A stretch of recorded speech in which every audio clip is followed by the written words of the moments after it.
Okay, so let's look at synthetic gases.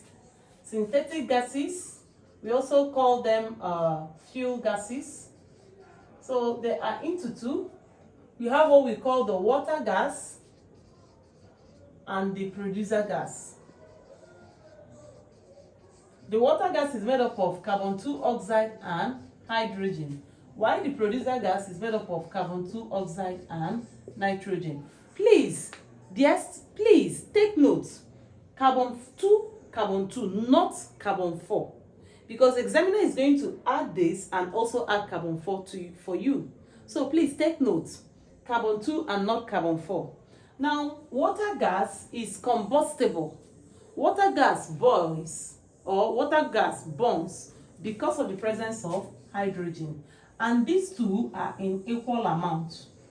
But producer gas does not burn. It doesn't support combustion. Why? Because of the presence of nitrogen. Nitrogen is quite inert.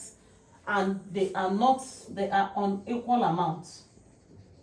So when we say equal amount, if this is 5%, this is 5%. But here, if this is 2%, this may be 5%.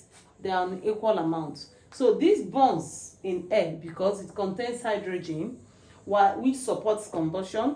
But producer gas does not burn in air because it contains nitrogen, which does not support combustion. Thank you for watching. I hope you enjoyed the class today. Please do well to subscribe to our channel and also invite your friends to do the same. Thank you, and bye.